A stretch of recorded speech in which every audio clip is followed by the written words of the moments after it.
Welcome back to Tommy's Top Picks Weekly Roundup Podcast, Episode 6. I'm your host, Tommy. I'm here with my co-host, Jon. How's it going? Good. What's going on? How was your week? It was pretty good. There was a lot of exciting news. It was hard to keep up with it all, I'll be honest. It's Fab reveal week has just been crazy. A lot of fun. I definitely was not able to keep up with all of it. There's so much going on. It was constant in the Discord and both the official one and in our Discord. Like, it was just constantly new pictures posting, speculation, thoughts, etc. It was cool. Yeah. And then we had Channel Fireball coming out with the little mess up there. That was unfortunate. I don't think it messed up too much, but yeah, it's unfortunate. Well, I think from what I heard last night at the Farewell to Rathe event, they might be losing their events. Yeah, because they've made too many mistakes, but we'll see. They've definitely made some mistakes. I hope there's some consequences for it, because that was a big flub. Yeah. A lot of content creators have been hyping their box openings for a long time, hoping they get the chance to reveal some cards and things like that, and that just kind of threw that all out the window. So apparently they all got apology emails from LSS over this. Good. So, which is, I think that's good. I think LSS is treating this correctly, or it seems like it. Yeah. So, yep. Well, what did we pick up this week? What'd you get? I picked up Power Up Red Full Hollow Second Edition, so that I'm not tempted to open up any more boxes for now. Guess what I learned? Power Up Red Full Hollow. Yeah. It's only in Full Hollow because it's an obnoxious 9. Correct. I learned that. Yes. I was so proud of myself to learn that. All the obnoxious 9 are only Full Hollow. Yeah, I just found that out from that site that you sent me. Yeah. And so with that, my binder will be complete when that arrives. Nice. So when you say complete, what does that mean? I have one of each card. Just one of each, or one of each Full Hollow and one of each Reverse Hollow as well? Or if it has a Full Hollow, the Full Hollow is in there. Okay.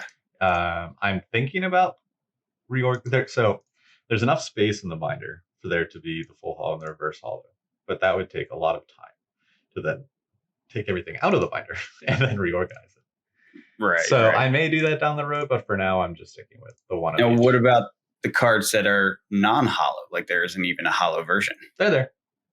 Okay, you have them in its slot as well. Okay, cool. Yeah, so it is. So is it just like indexed order 0 to whatever? Yep. Got it. Cool. Interesting. Yeah, that's fun. I'll have to look at that next time I'm over, because that would be good to flip through. So now the Nightfall and the Cryptonation Second Edition are complete.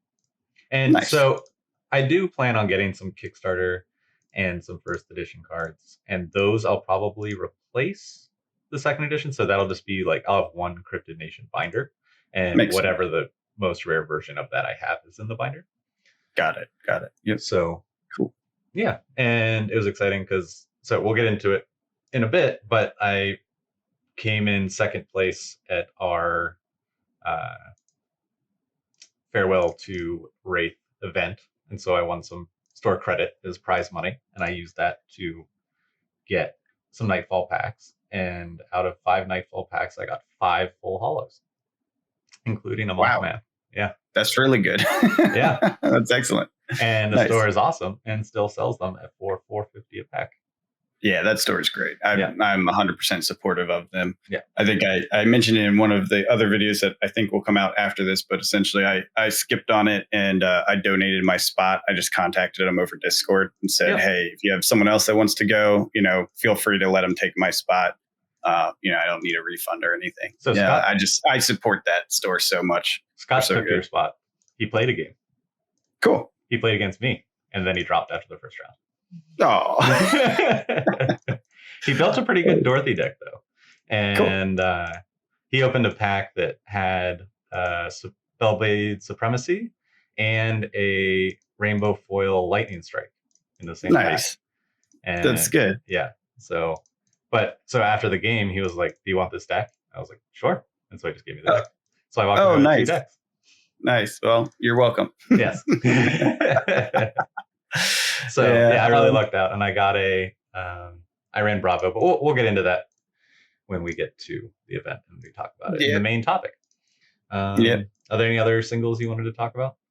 Oh, I picked up a crap ton of illusionist stuff, basically on speculation, but also because I want them in first edition rainbow foil, and I can imagine them doing nothing but going up after this set. So essentially, they started revealing some stuff early. It looked like there was speculation around the boots, so I went and grabbed a cold foil one of those before it got crazy. The price has since come down, but is still up like 30% since before the first reveals hit. So basically, Illusionist is powered up quite a bit with this set. It's not, I don't think it's a like self-contained set with this. And so basically just speculating on it, getting a bunch of the rainbow foils first edition before they go up and get out of control. At this point, essentially, I'm just holding on to all of these because there's clearly a non-talent illusionist coming. These cards are way too indicative of this new character for it to never happen, you know?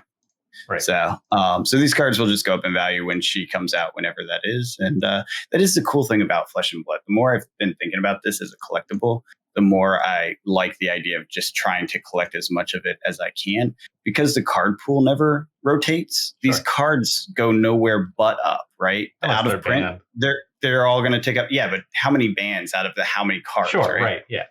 So a few of them will disappear and be less. Although even Duskblade is still worth some money. Sure. Even though it's totally banned. Like, it's not cheap. It's still like over $10 last I looked. So, and for the nice version of it. So, I mean, you grab these cards, you sit on them, the pool expands, suddenly a new character comes out. Everything that works with that character just goes up in value.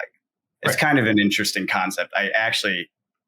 So I know a lot of collectors abandoned the game, you know, or I guess the investor side did. The collectors are still out there, obviously. Of course. But I think because of this, over the long run, over the long haul, this game is just going to be an incredibly attractive place for collectors, because it just there's just more demand for a product that is a diminishing supply. That's just how it's structured. Sure. So it's interesting. It's interesting the way it works, assuming the game continues. I mean, obviously, if they flub and everything goes to zero, then everything goes to zero. That's just how that goes. Right. But I mean, and for a company that says and wants to remain able to reprint any card that they want, they aren't doing it as much as I thought. I could have sworn, even after that spoiler, even with the spoiler especially, that we were getting a Command and Conquer reprint, and we're not. No Command and Conquer reprint. In fact, the only reprint was the Skullcap. Right. So they are being very judicious in their reprint policy.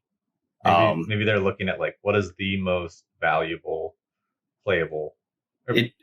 That's what it looks like. Yeah. It's like, what is the thing everyone plays that costs too much, and they reprint that one thing. And I will be fair, the thing that I saw this, I think it was Louis' Kitchen Table TCG, that his speculation is that you don't need to reprint CNC if you just make other cards that are more useful in that same spot.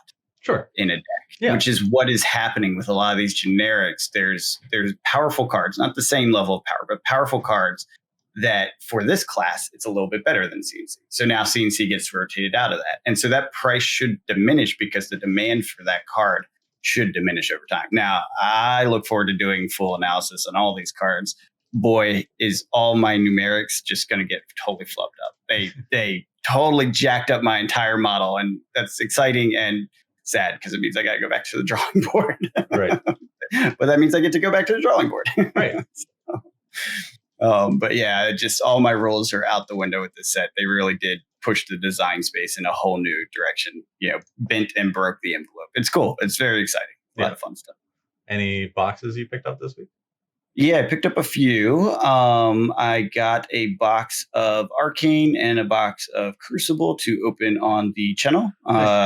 May sell those to a patron if they're interested, may not. I did also pick up a few boxes of EVR to open on the channel. I mean, all of my boxes I'm going to open in front of the camera regardless.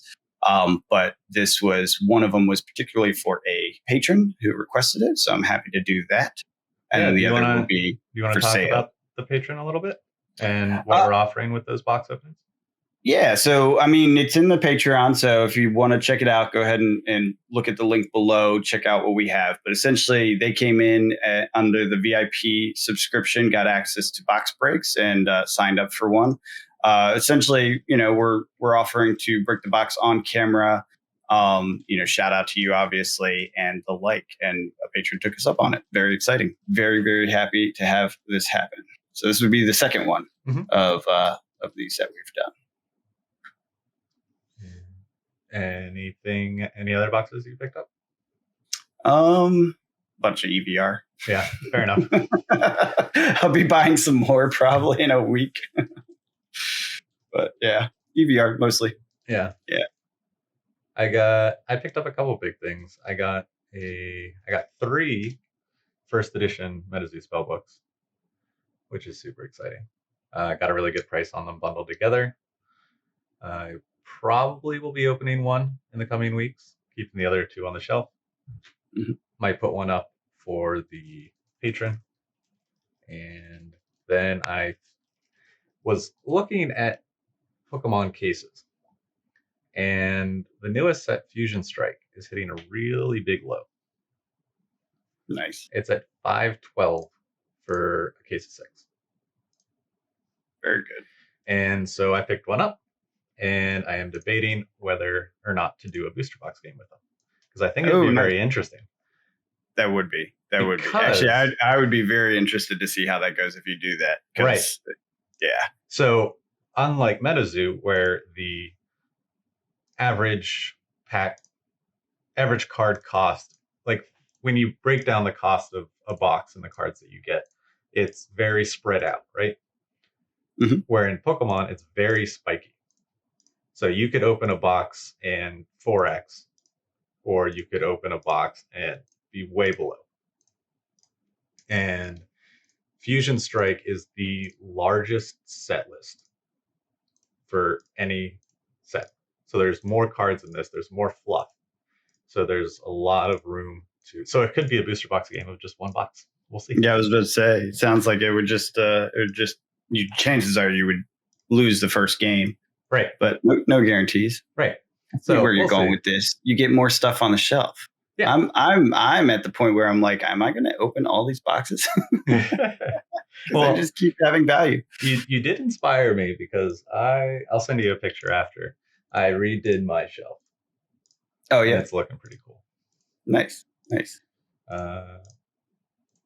Yeah, I'll send you a picture after. But so you see Fusion Strike, which is the newest set, at $512.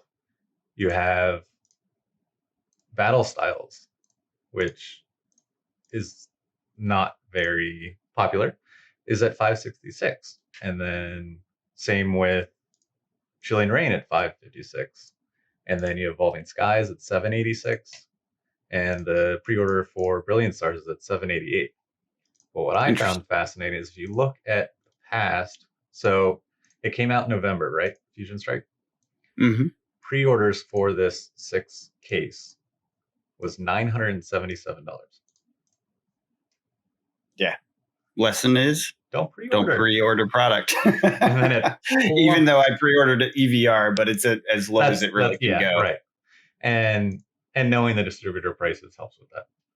Well, yeah. And they make it pretty clear what MSRP is, MAP is, and all that stuff. So it's like, this is as low as it really can go, because they're not allowed to sell it lower than this. Exactly. So by just like a week later, it was already down to $666. And then a week later down to $558. And then now it's kind of leveling off just over $500, which I find wild. Yeah, it's a shame. I would pick that up if I wasn't so deep into EVR. I would probably buy a case. Well, I got us covered. Yeah. Well, I know, but I still want it for my shelf. Although I do have my one Fusion Strike box. I have my exposure. It's just I have super big. I have one here, so I might start the booster box game with that. We'll see. I'll probably do that this week. Yeah, then if it fails, you don't have to open your case. Right, and then it'll just sit on the shelf. Fair. I like it. That's the way to go. So what we played. I played some MetaZoo online with some people. And at the Farewell to Rathe event, a couple of the Fab players. So realizing last minute that I was just thinking I didn't need to bring anything because it's a draft. And then I was like, wait, I'm going to need sleeves, and I'm going to need a bag to put cards in. So I just grabbed my bag and ran out the door. I actually left, came back in and grabbed the bag. Guy. And then when I sat down to pull my playmat out, I realized the only playmat I had was my MetaZoo playmat. Epic. It got a lot of looks. I bet it did. And even worse because you're beating people while you're on a MetaZoo mat. You're like slapping people down with a Loveland mat. my first game, I won it with a dominating Crippling Crush. Dominated Crippling Crush. I had Crippling Crush and Arsenal, and so I had 3 blues in hand, which is 9. So the 7 plus the 2 from Bravo to give it dominate, and that was it. My 2 wins were both ended with Crippling Crush, and that my loss was almost with Crippling Crush, but we'll get there. So you drafted Bravo, right? Yes, I did.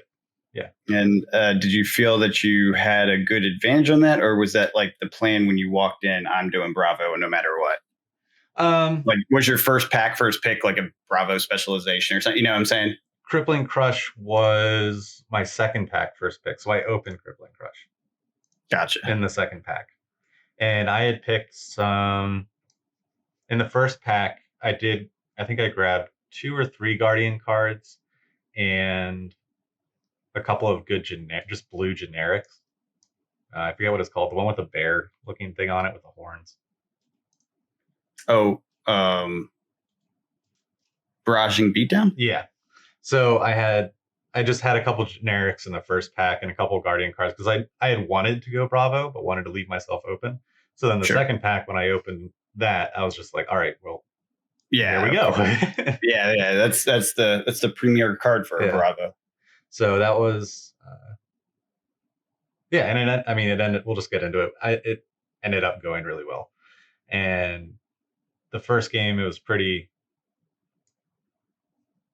pretty simple first game, and the second game was a Bravo matchup or mirror against a fairly new player, but that ended up going really well. But it was also the longest game, so a lot of the games were pretty quick for everybody. Like the rounds were pretty quick, but everyone must have been waiting like maybe 5 or 10 minutes for us to finish this game. Ooh. It was because it was very close. We were both. I think we finished. I was at 2 or 1, and it was just he actually decked out. Oh wow! And it came down to I drafted more playable cards, and so I had like a 37 card deck, and I think he had a 32, and it literally came down to I saw his deck was dwindling. I had a bad hand. I full blocked, and then just kept kind of little hammer swings or little things to force him to block because he was at like 1 or 2. So he had to block everything. Right. And so just really deck management won me the second game. And then the third game was against our friend Chris. We both went 2-0. He was playing Dorothy. It was another very close game. I think I got him down to 1 or 2. Maybe got a little overzealous. I really wanted to end it with Crippling Crush. So there was one turn where I just took the damage, and that was a mistake. And I feel like I could have won if I didn't do that, but I wanted to be like, all right, I finished all 3 games with Crippling Crush from Arsenal. And I wouldn't mind losing to Chris. He's a good guy. It was a fun game either way. Well, and so the TTP team basically walked over that whole competition. I love it. Yeah. And it was surprisingly diverse because we had 2 Guardians, 3 Warriors, 2 Ninjas, and 3 Brutes. Yeah, that tends to be how draft goes because you don't have a choice after a minute, Yeah.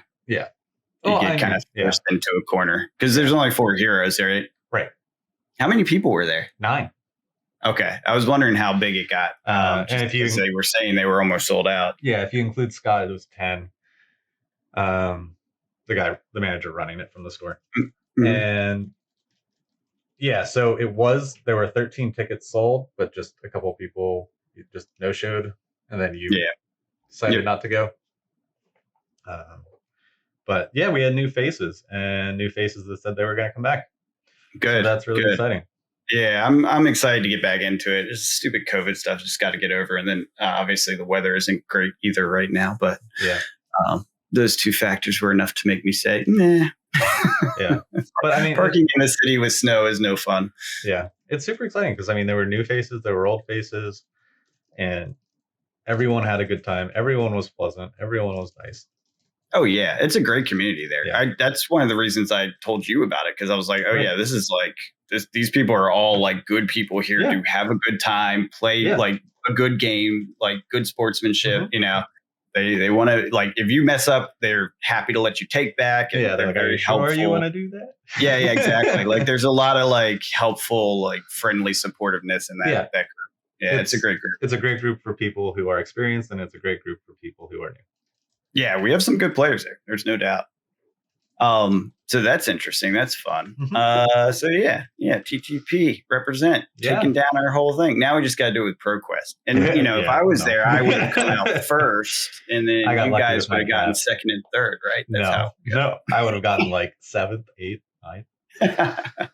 How many people are there? Add 2, maybe I beat 2 of them. Well, so that's the other thing. I think ProQuest for the shop Discord is pretty popular, right? Like, we're going to have a lot of people there for that, right? Because not a lot of shops were able to get the ProQuest kit or whatever. Yeah. So, Redcaps, I was talking with the manager, and he said that they have a bunch of really cool stuff planned for us, the Flesh and Blood group, and they're excited to see us grow, and they're really happy with the turnouts that we've been getting. So, more awards and stuff. Yeah, maybe we can partner with them. I know a lot of channels will partner with their local shop, you know, that sort of thing. It might be worth doing. I would love to support them because they're awesome. I don't know if they sell anything online except for tickets, though. They do, because that they do. They have a e-tail. They have a small. Not everything's up there, but yeah, it might be worth talking to them, see if that's a reasonable thing. Mm-hmm. Yeah, cool. We can talk to them next time. Yeah. Anyways, what else? Oh, so the promos that were given out for it were the first time that we could get cold foils of the young heroes, and unfortunately it was just random. Like he fanned all the cards out, and then you just picked one at random. How many did he have in total? I'm curious what the shop prize support is. 16. That's 16, so 4 of each. Correct. And so that is why the max amount of tickets they could have sold was 16. And then how many shops ended up getting this farewell? I want to say 2,000. It was the full amount. Anyone was able to get it that wanted to? I wasn't sure. Okay. So that tells you the supply of these is pretty high. Yeah. They also sent them 3 cases of Welcome to Rathe Unlimited. Now, nice. Why do we? We don't need this many for 16 people to draft, but it is what it is. That's fine. If it was like a freebie on the kit, then why not? Like, that's great. I think. Yeah, someone was saying there's a lot of WTR still out there. Yeah. I mean, it's still like, what, $60-$70? Yeah, it's very affordable. If you want to play this and draft it, I mean, we set up the cube, so we'll have a draft experience for the rest of our lives sort of thing. But yeah, I mean, it's out there for sure. And I guess what's the big one? E-Strike is the big card from WTR? Oh, yeah. So the guy sitting to my left opened a Scab Skins. Oh, nice. Yeah, I was wondering if anyone hit a Fable or anything. I keep seeing these posts online. Hey, I pulled a heart at my WTR event. Yeah. Pretty cool. Yeah, Scab Skins was the legendary that was pulled. No Fables. Yeah, it's not bad. Cool. What else? What else did you play this week? Anything? Played some MetaZoo with some people in Discords, and just really enjoying it. It's just fun. It's another. I haven't had a bad experience yet. Yeah, it's such a funny, goofy little game. Yeah, I ended up playing a game of Magic that was fun with the Innistrad werewolf pre-cons, and they were really well matched up. So it was a really good time. I enjoyed that. It's been a while since I've played any Magic, so I was a little rough around the edges, but it it worked. It was a good fight. Sure. It's fun to get back into some of that stuff. I do want to draft Kamigawa when it comes out. I don't know if I want to draft Kamigawa or if I just want to crack a lot of it or if I just want to play. I haven't looked at the precons. They have like 5 for this set, right? Wow. Really? I'm guessing. I don't know. Yeah, I think so. Ugh. That seems like a lot. They haven't done that since. I mean, that's a normal amount. It's 4 for Innistrad because they did it in 2s, right? It's pretty normal. Okay. And the set before that, it was 5, I believe. I could be wrong. For Strixhaven, it was. Yeah, it's always like 4 or 5 for a set. It's just they broke it up for Innistrad because they had the 2, the Crimson werewolves Vow and the vampire. Yeah. So I think that's normal. I don't know. I'm not super on top of Commander stuff, but I'm actually not even seeing it on TCG Player either. So maybe they haven't announced them fully yet. I know some of them got leaked, but I wasn't paying close enough attention to tell you anything about them. Yeah, they maybe not have announced them yet. Anyways, I like that theme. I'm definitely cool. In on that theme. So I'm like, I just want these cards to sit on my shelf. I don't even care if they're not worth anything. They just look cool. I'll probably grab a couple draft boxes because I want to draft it. Yeah, we can do that. I'm down to draft. It's just like I'm not sure that's like my biggest motivator, as it were. Sure. I don't plan on playing standard or modern or commander. So, but I want to play with these cards, and draft seems like the easiest way to do it. There's some cool cards in the set. This is really off our intended topic here, but they have these artifact creatures, right? Yeah. So they're like the equipable weapons, but they also fight on their own. Interesting. That's in the set. Yeah, it's really cool. So it's like a 2/1 critter with ward 2, right? And then you pay 2 and you can equip it to a creature, giving that creature a +2/+1, right? And then also ward 2. Interesting. Yeah, think about that, because if you get the critter out first, you can swing with it on the turn that the next turn you have a guy come out. Yeah, you can swing with it and then pay the mana to put it on the guy, which pumps them up, makes them harder to kill. Yeah. So it's a pretty cool little combo move there. And especially because you got to think about this in standard, that goes with all the Strixhaven stuff still in standard, all that stuff that has all those like weird combo plays. There's some interesting mechanics that I think are coming together nicely with this set. Anyways, it's off topic. Maybe I'll make a magic weekly update or something if I get back into Magic. Yeah. I just like Kamigawa. It's really caught my attention, but this year looks pretty good. I'm not so sure about this next one, New Capagana. I don't really care about that as much. I know some people are excited for it. It's just not my thing. But the Brothers War, I'm really excited for. I think that's the end of the year. Which one's the noir style? That's the New Capagana. Okay. Yeah, it's like it's a noir style city with like, I guess, dragons ruling over. Like I don't really fully gangs or something, demon gangs and stuff like that. So it's kind of like gangs, like 1920s gangster sort of thing going on. I think. I don't know. I don't follow it super closely. Well, that's different. Yeah. So let's talk about some of the videos we put out this week. So if you're listening to this on YouTube, or if you're listening to this on Spotify or Apple Podcasts, we do videos weekly. You can find the videos on YouTube at Tommy's Top Picks. We put out a bunch of Everfest spoiler videos dealing with the market implications. Jon did the MetaZoo booster box game. We have 2 episodes out. Are you doing a third? Oh, of course. Yeah. Okay. Yeah. I'm going to keep going as long. Well, I guess we just spoiled that it made its money back. Yes. I'm going to keep going until it doesn't, or I run out of this case. You basically 4x. I'm not sure which will happen first. What's that? You 4x the second box though, right? Yeah, I guess second or third box. Third, yeah. Depending on how you count it. Yeah. Yeah, I forget how I counted because I started it before I got the case. I was influenced by doing the one opening. But that last box was insane. Just so much value. So much value. That's cool. Yeah, it was wild. I was listening to it on the way home from work one day. And I was just like, wait, what? What happened? It's interesting to space it out too.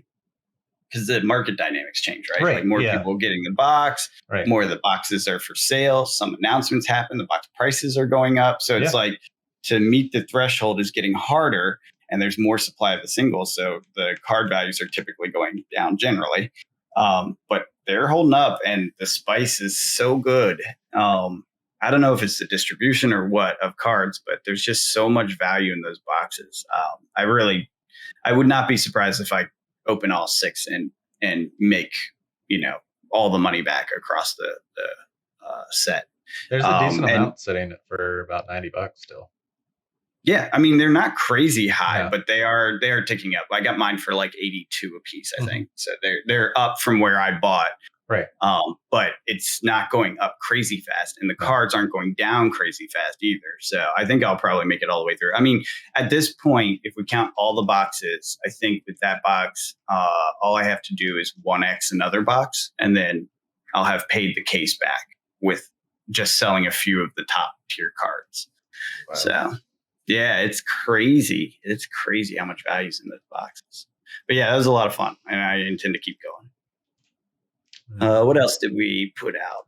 Mail days. Lots of mail days. I got a lot of mail because I've been buying a lot of singles. So that's just going to happen every once in a while. I think that's off for a while now. I don't have any more singles I need unless EVR doesn't treat me right when I open all the cases I'm opening. And you should always not make sure you don't lose your valuable cards. Yes, that was a fun one. I was like, wait a second, where'd that card go? It happened. The problem with ordering too many things is keeping track and making sure you receive all the things. Yeah, for sure. There's been more than one situation where I'm pretty sure I didn't receive it, but I also wasn't keeping close enough track. And I was like, well, I got one of the 2 of these that I ordered. I don't know which one didn't deliver. And so I don't reach out. There's been enough things where I've reached out and got my money back that I basically got free cards because they almost universally say don't bother sending it back. Yeah. So it's like, okay, that's the market trade-off. It's like sometimes I get free cards because they sent the wrong thing. Sometimes I just let them off the hook for my thing never showing up, Right. So, and I did have one guy reach out to me. He's like, I just got your order back and it's completely mutilated. Uh-oh. He's like, so here's your money back because clearly you didn't get this. Uh-oh. Yeah, I don't know what happened there. Must have gotten stuck in one of those sorting machines or something. Oh yeah. I never even saw it. I was like, oh, well, that was a random bit of return message there or money back. So yeah, it happens. Part of the game. Yeah. And then we did our weekly market update. Is there anything specific you wanted to talk about that?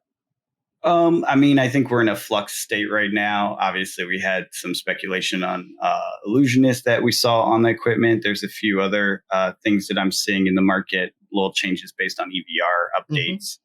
And I think after this week, like this upcoming one, we'll see a more clear, path as to what's going to happen based on EVR. Just pure guesses, I bet Warrior's going to be treated well. Ninja's probably going to be treated well because both of those got some really good cards in this set. I mean, everyone got new tools. Guardian. I don't know if you're going to see Guardian stuff go up, though, from a market standpoint. You know what I'm saying?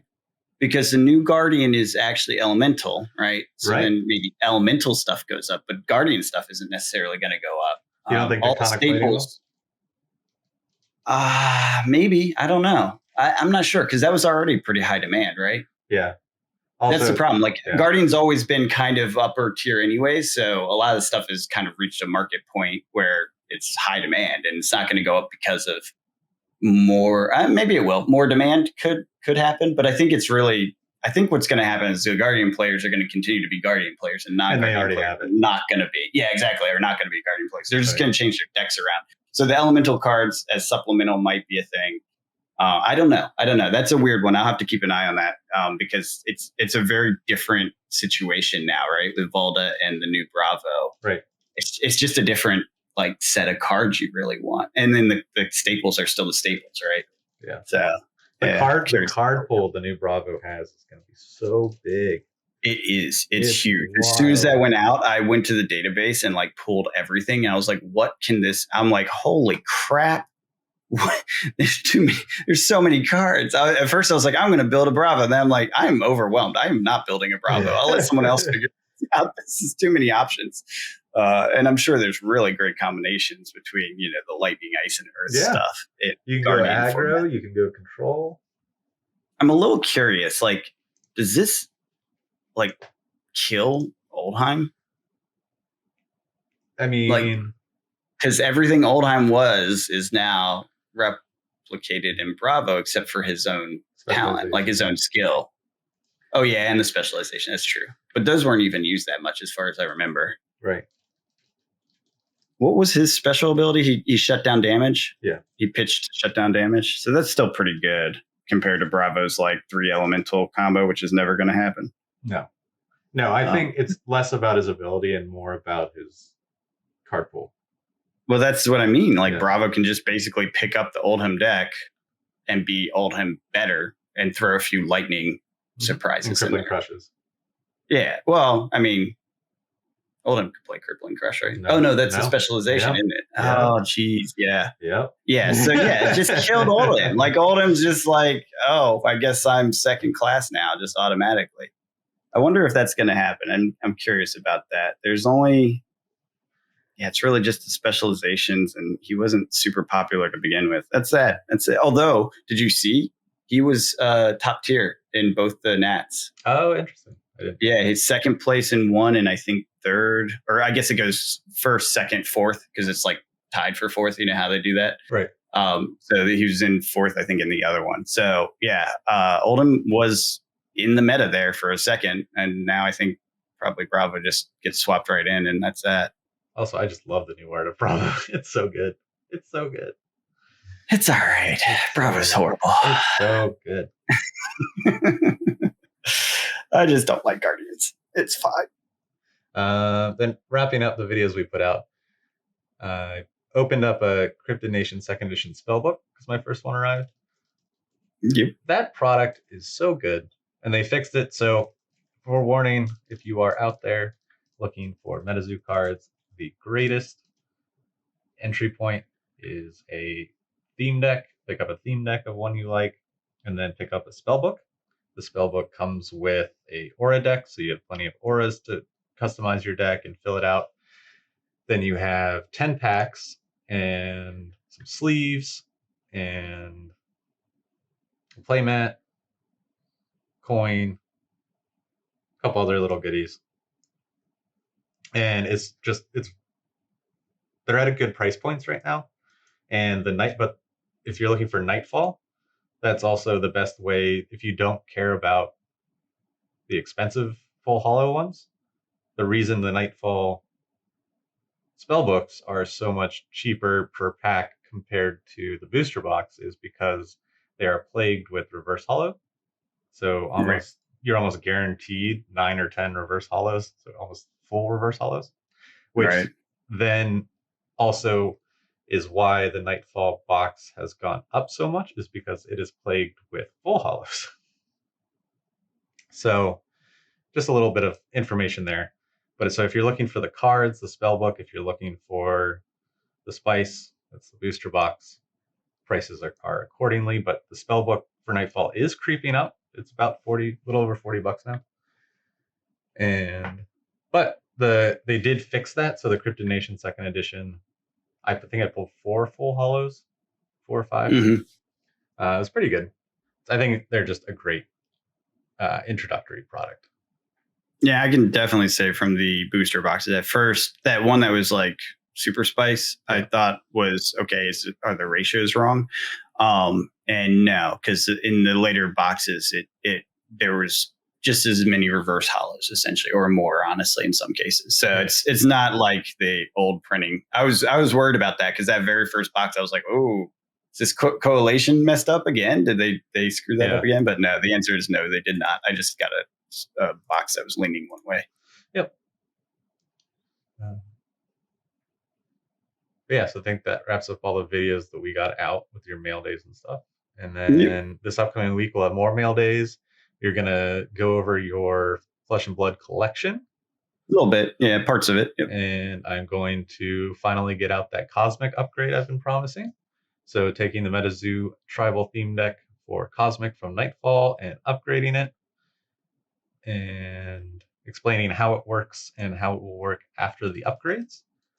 And I'm talking to a friend trying to convince him. He's a longtime Magic player.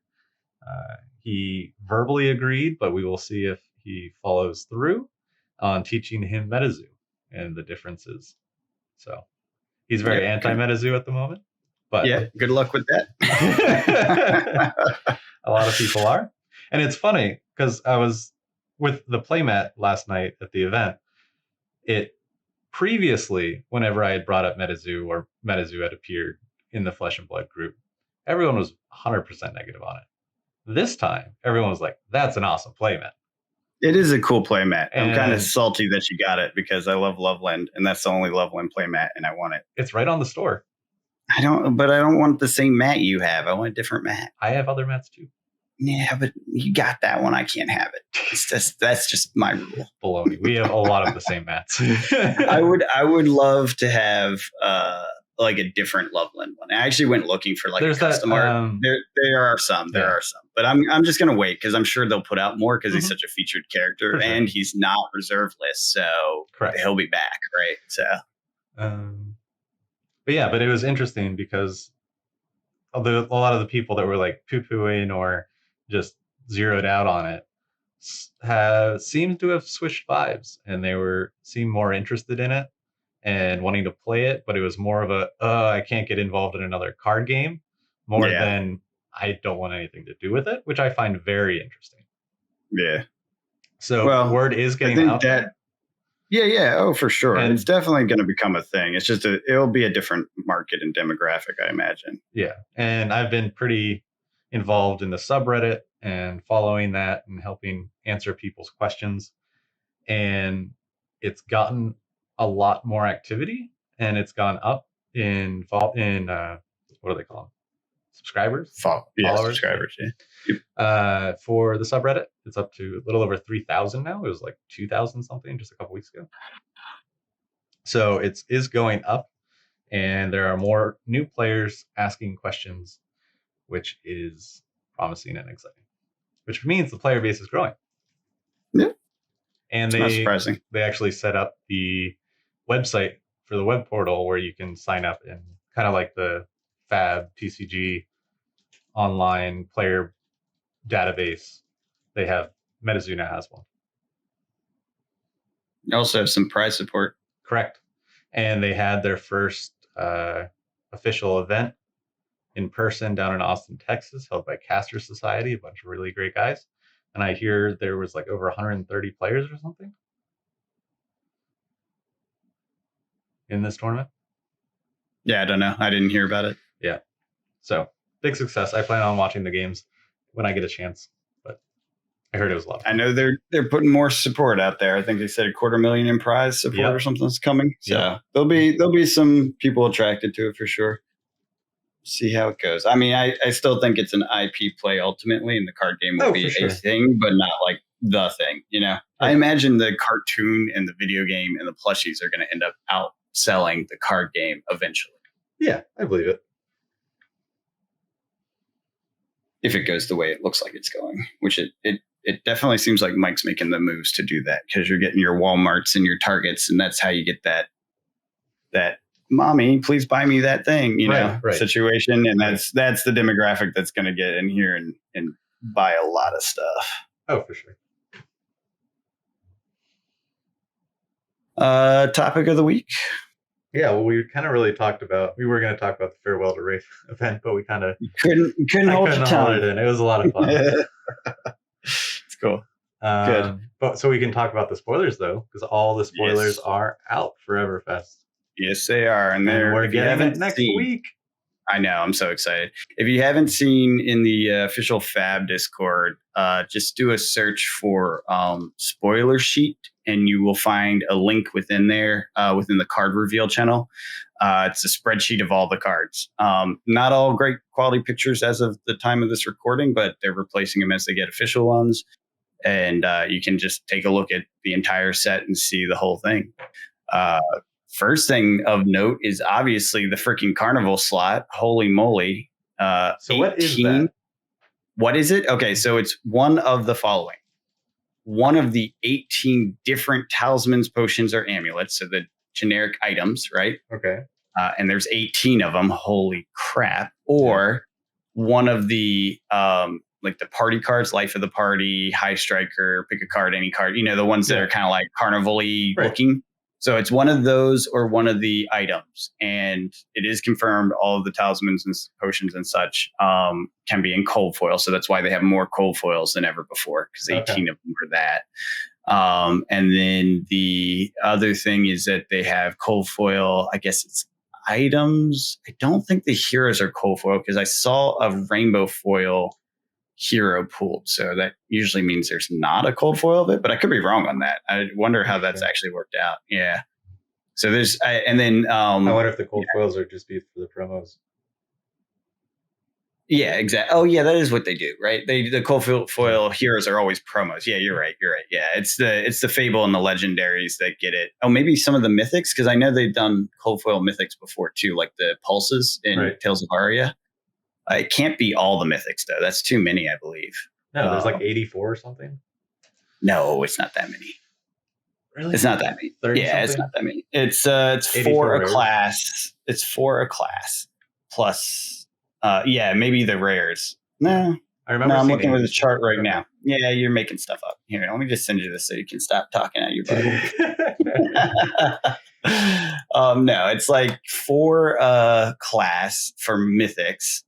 So, and you have 8 classes. Well, okay, 7 classes because Merchant only has 1, but. And then the 18 amulets and stuff are also cold foilable. So I think it's like 45. There's 45 Majestics.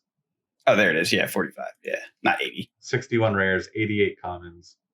So 3 legendaries. 5 Majestics plus 18. So it's definitely not every Majestic that's foiled then. There's almost as many Majestics as there are rares.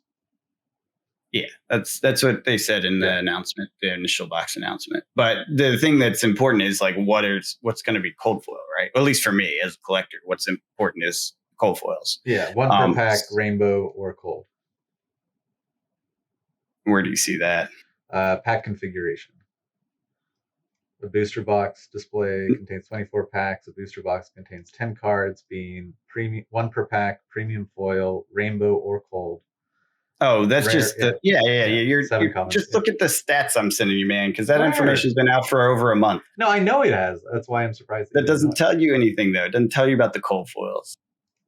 Where are you sending me this? I sent it in. Oh, I think I sent it in the wrong place. I see it. Yeah, it's in the Fab channel. Yeah. So, anyways, the amulets are. There's 18 of those can be cold foil, and then some amount of these Majestics. It looks like are going to be it. I don't know what though, because I saw the Merchant hero was a rainbow foil when it came out. So what would you choose? Like, okay, so for Tales of Aria, it was the Pulses were cold foil and they're Majestic, right?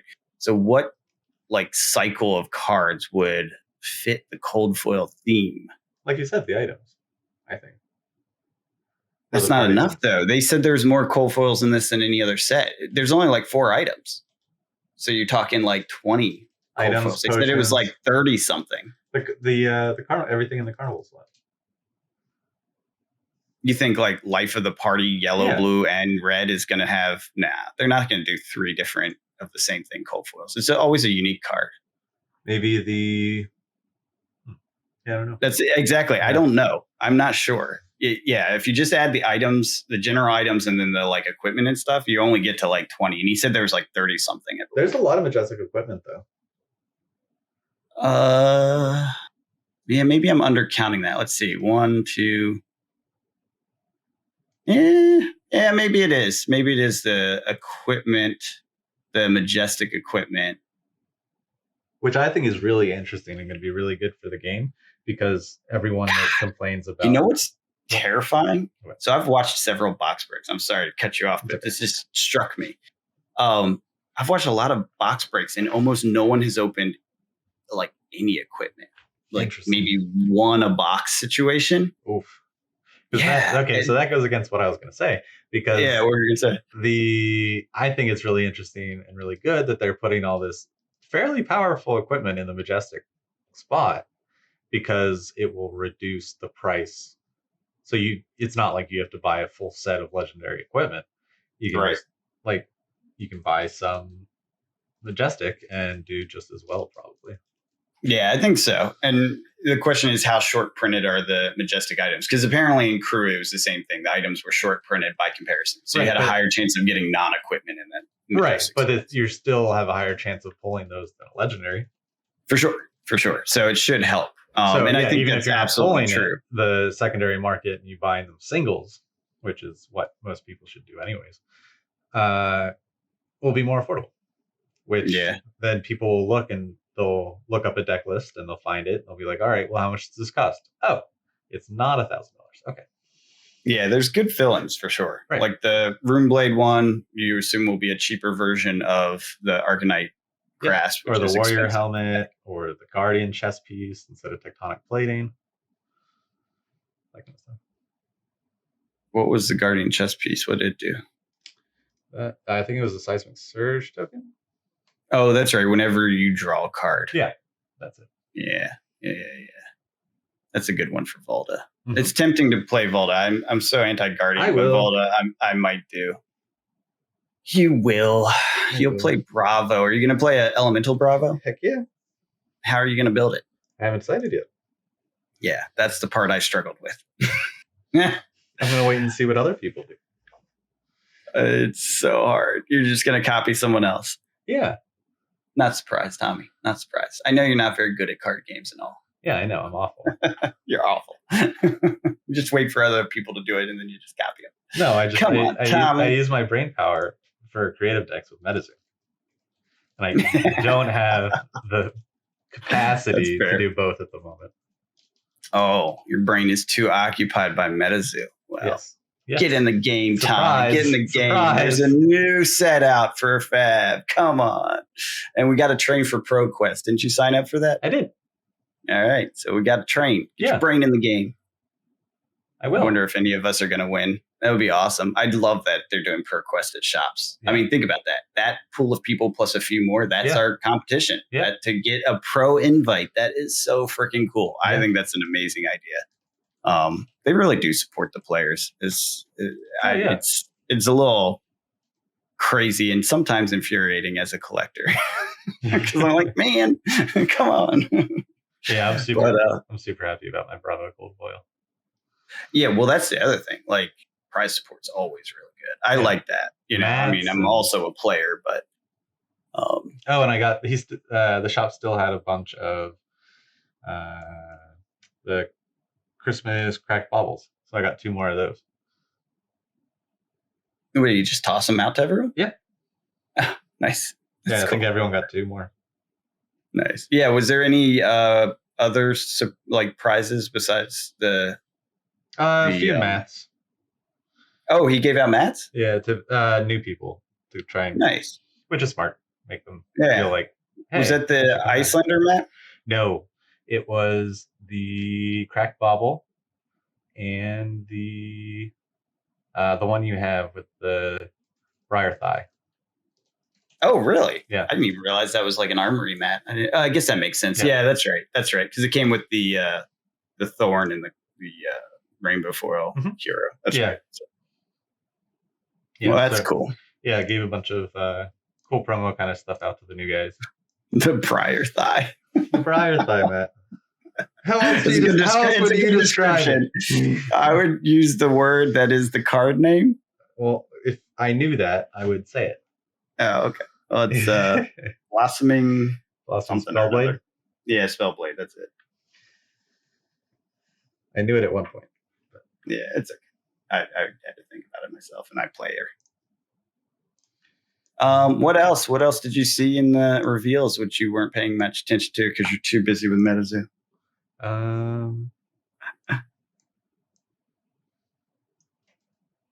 So you're just going to play Guardian, just going to copy some decks. Mm-hmm. Well, I'm going to see what's going on, and then I'm going to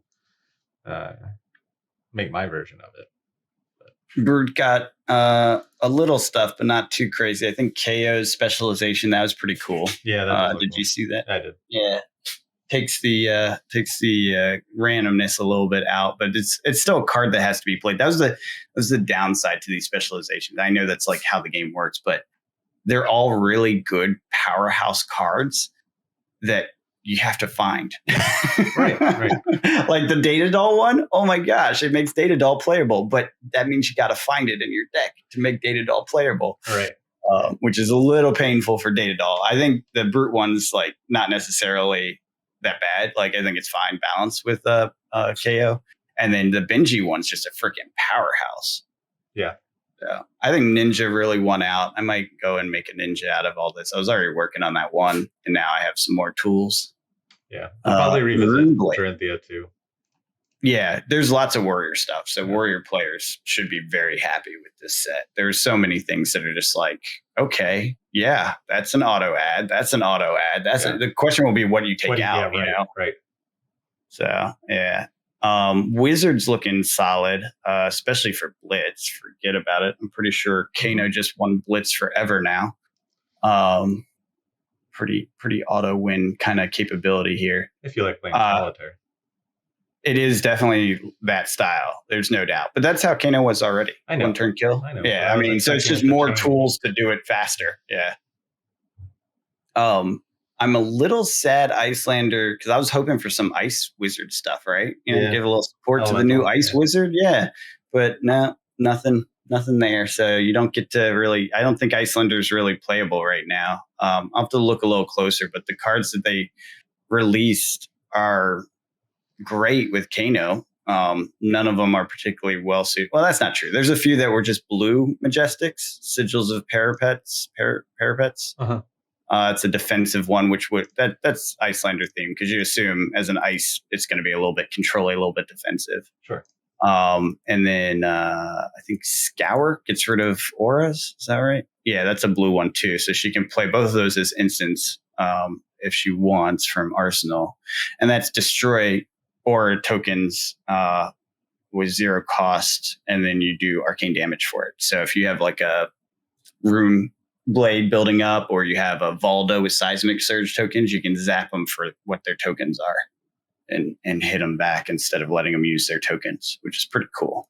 Right. And that's very much her. That's a control style wizard. So there's some stuff where I just don't feel like it's a full pool, for a blue focused wizard. Yeah, I get that. Yeah. What else? Runeblade stuff was interesting. I don't think they'd win overpowered this time, which is good. Definitely helps out Vasari. I think he's going to be badass after this set. I might have to revisit my chain with some of these, Yeah. Because it was a defensive chain, and these are definitely setup cards. That's my overall theme takeaway, is that they are pushing setup to a new level. So of the triangle of, aggro, control, and setup, setup got a lot of tools in this. So people that play setup type decks, I think in any class, really going to have some options here. And obviously with all the generic items, those are all, kind of suited for setup classes. Although there's a few that are basically instant. I don't know if you noticed that. Which? Oh, I don't recall the name of which one is which. It was a brute one that gives you resources. You can play it as an action, and then not as an instant. When you pitch a 1-cost thing, right, it gives you 3 resources.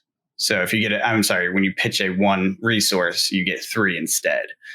So essentially it's automatic if you're pitching right then and there, which will be great for Brute. It'll probably find homes in other decks as well, but it will be great for Brutes. I honestly can't remember. There's so many items. It's really hard to keep them all. If there is a new class that I get into, I think it is going to be Brute. Really? Interesting. What would you do there? I like the big numbers. Guardian, I like the big swings. I like putting down a really big number and then my opponent being like, oh. Really afraid. What do you think about the new mechanic? Which one? Heave. Yeah. I'm excited for it. It's huge. Pulverize. Like that you basically always do big swings with it. It's essentially like it's a payment plan for large swings. Yeah. Which I think is awesome. Yeah, I mean it's like it's almost like a seismic surge. It is a seismic surge. That's what it does. Yeah. Are you aware of what the new mechanic does, Tommy? Do I need to explain it? Hold on, I'm looking it up. At the beginning of your end phase, if Pulverize, this is Heave 3, is in your hand and you have an empty arsenal zone, you may pay 3, put it face up in your arsenal. If you do, create 3 Seismic Surge tokens. So you pay the turn before you use it. Right. You reveal that it's coming, which is terrifying to your opponent. Right. And you get those tokens that reduce its cost next turn. So it's a 14 for 10. Like you have to pay 10 to get a 14 swing. Oh, and by the way, when it hits, they get -4 to their first attack the next turn. Oof. Yeah. So it's real powerful. And with the old Bravo, you can just make that dominate. Yeah. And that, yeah. So this is why I'm like, I don't know about new Bravo. I'm not sure other than to replace old him. Like, I think old Bravo's still got a big seat at the table. Oh, sure. Yeah. Because of stuff like this. Yeah. Like new Bravo doesn't help him at all. No. But it's awesome. Yeah. And then you add the Valda capabilities, the seismic surge boosting that she does. Oh yeah, I think all the Guardians are going to be viable. Oh god, in one way or another. You could get this thing for like 3 or 4. Yeah. So gross. Oh man, yeah. I'm sure Guardian players are very happy. I don't like Guardian. Surprise. Maybe I'll figure out a Guardian. I don't know. I think Valda is like the closest I can deal with because she's basically making everything cheaper. And I just hate paying so much for swings, Yeah, but when you have so many blues in your deck. I know. There's reasons and ways. Powerful blues. So you can use the blue to attack, or it's not just blues aren't just for pitching. Blues can be for attacking too. No, blues are just bad. Well, that's like your opinion. I'm a Cheerio player, man. I don't like to pay more than 0 for anything. Which they did not give me a lot of love. No. There's actually a lot of 0 cost cards, but they're not like focused. Like they're not Rune Blade. Although there was, I think, 1 or 2 Rune Blade that were really good. 0 costs. Swarming Gloom Veil. Did you see that card? No. Oh man. So if you played or created 1 or more auras this turn, Swarming Gloom Veil automatically gets go again. If you played or created 2 this turn, it gets a +1, which takes it to a 4. If you've played or created 3 or more, it gains when this hits a hero, they can't prevent arcane damage from sources you control this turn. That's a Rune Blade card. It's clearly for Visari setup OTK, and it costs 0 to play. It's so gross. So gross. Yeah, Rune Blade will still be good. Of course it will. They just didn't. They didn't pump up Cheerio very much, which is fine because they definitely did last set. They want you to play it different. Yeah, they do. They want it to be more mid-range setup, which is interesting and fine. Mm-hmm. So yeah, it's a pretty interesting set. A lot of tools and toys for every class. Overall, it feels like a setup set, man. Oh, of course, yeah. I mean, it's all these illusionists. Well, not just set up for like the class, but I mean, like it's a preamble to something more, to what's coming next. Sure. All these items feel like an alchemist is coming. All the illusionist cards feel like there's a new illusionist coming. Icelander not having ice wizard cards feels like that's coming. You know what I'm saying? Like everything is kind of foreshadowing something else, or a lot of stuff is. Well, aren't we going to the pits next? That's a theory, but no one knows for sure. And then we have the mystery product that's coming in a few months, which that's in between, right? It may be what all this is about. Maybe they reveal like cleric and alchemist as support classes for a PvE product, or something like that. Like, I don't know. I'm just making stuff up, but you get the idea. And that is due out. It's second quarter. It's Q2. So at earliest March. And then the next set is also Q2. I don't think we have a actual date or month for either of those, so it could go in either order. Right.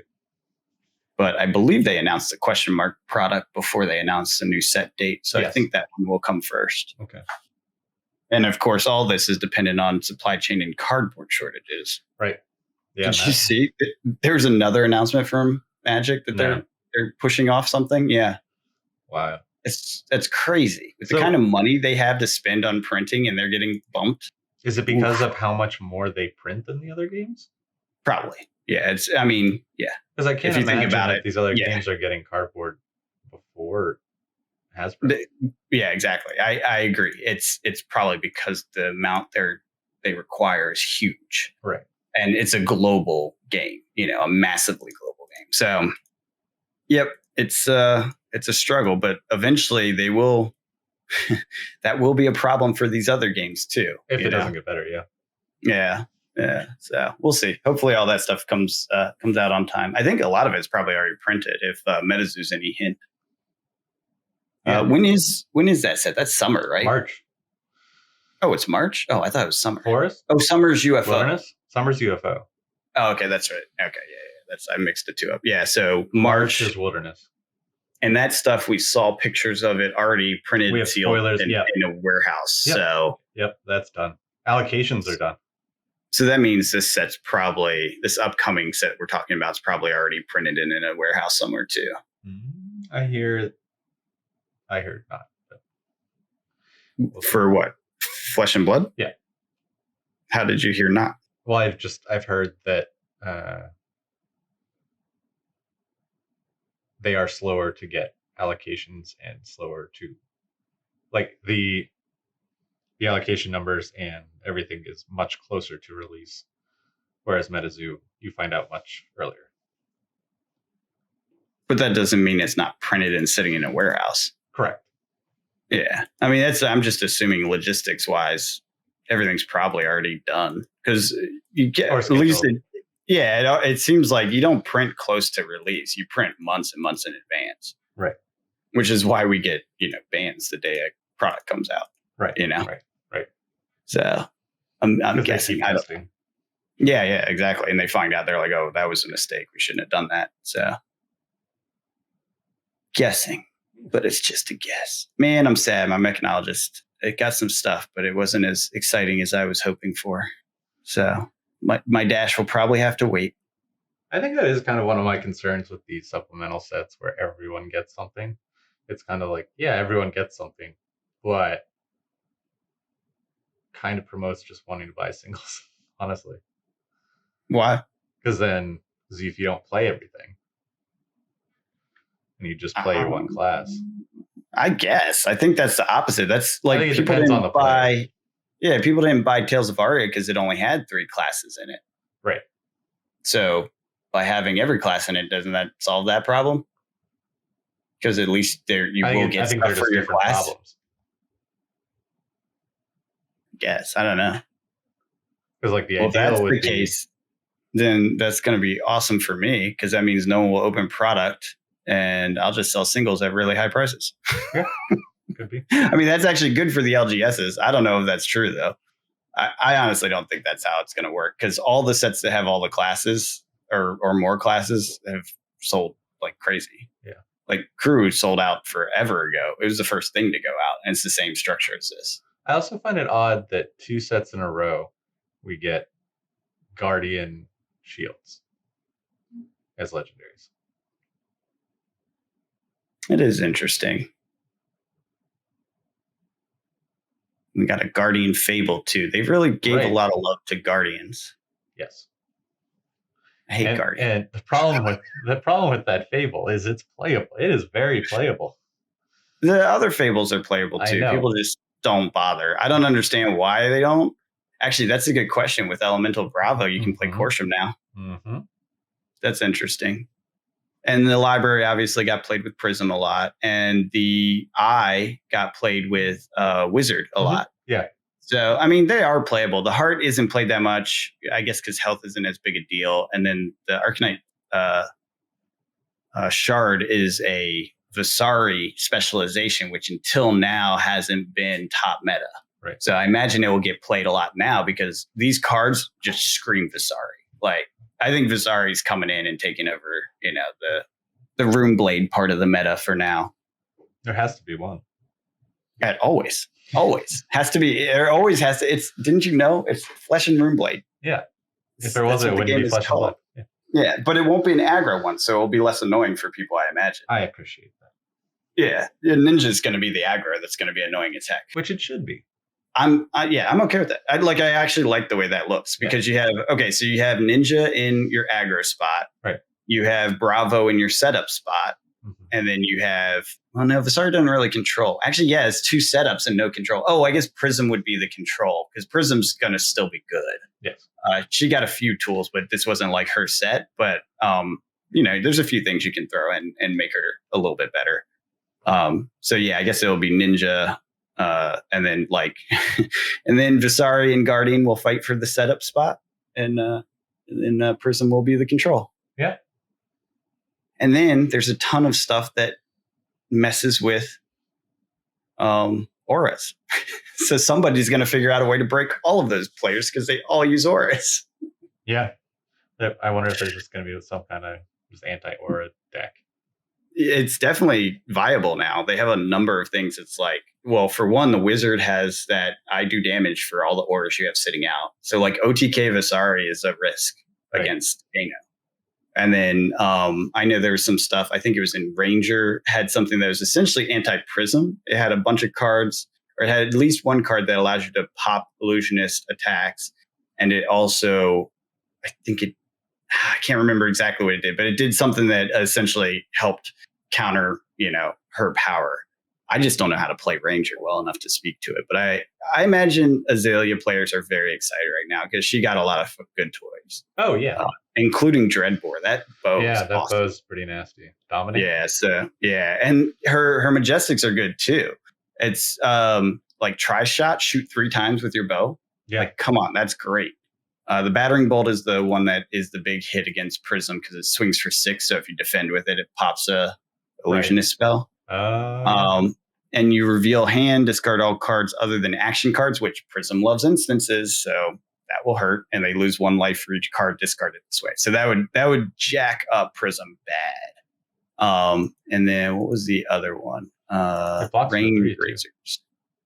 Yeah, it's a good card. Oh yeah, Rain Razors is an instant that arrows get +2 while attacking. Like, come on. Yeah, they got some good toys. So I hope to see more Ranger. I am not a Ranger player. I've tried twice and not found it. I couldn't figure it out. So yeah, I played it once. Yeah, it's tough. It's big brain. I think it is honestly the biggest brain deck in the game because you really do have to think like 3 turns ahead if you want a chance. Yeah, that's not me.